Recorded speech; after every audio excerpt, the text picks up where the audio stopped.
Friends, welcome to Vikitha kitchen. ఈరోజు మనం చీమదుంపల curry ఎలా వండుకోవాలో చూద్దాం. ముందుగా బౌల్ తీసుకుని బౌల్లో కొద్దిగా ఆయిల్ వేసుకుని ఆయిల్ హీట్ ఎక్కిన తర్వాత పచ్చిశనగపప్పు, కొద్దిగా ఆవాలు, కొద్దిగా జీలకర్ర వేసుకుని పచ్చిశనగపప్పు ఫ్రై అంతవరకు బ్రౌన్ కలర్లో వచ్చేంత వరకు ఫ్రై చేసుకుందాం.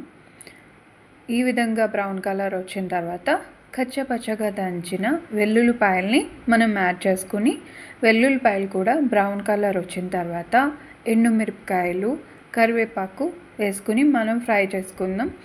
కరివేపాకు చిటపట్లాడుతుంది కాబట్టి నేను లిడ్ పెట్టుకున్నాను. లిడ్ కొంచెం బ్రౌన్ కలర్ చిటపట అంతా తగ్గి బ్రౌన్ కలర్ కంప్లీట్గా పోపులన్నీ వచ్చిన తర్వాత నేను ఒకటి పెద్ద సైజు ఉల్లిపాయ తీసుకున్నాను, 3 పచ్చిమిరపకాయలు తీసుకున్నాను. ఉల్లిపాయలు పచ్చిమిరపకాయలు ఫ్రై అయిన తర్వాత ఒక పెద్ద సైజు టమాటా అనేది నేను యాడ్ చేసుకున్నాను. ఇఫ్ ఇన్ కేస్ టమాటాలు చిన్నవి అయితే కనుక 2 తీసుకోండి, నేను 1 తీసుకున్నాను.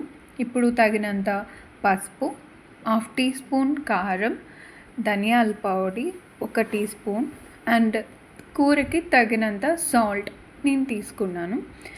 ఇవి అంతా మాడిపోకుండా ఉండడానికి నేను జస్ట్ కొద్దిగా వాటర్ అనేది వేసుకుని అవన్నీ మిక్స్ చేసుకున్నాను. తర్వాత చీమదుంపల్ని యాడ్ చేసుకుని ఈ పొడి అంతా వాటికి పట్టేలాగా నేను ఫ్రై చేసుకున్నాను.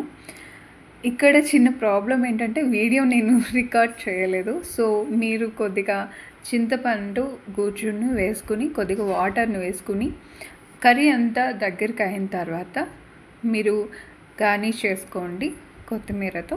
అంతే, మన చీమదుంపల curry ready. Please support my channel. Thank you.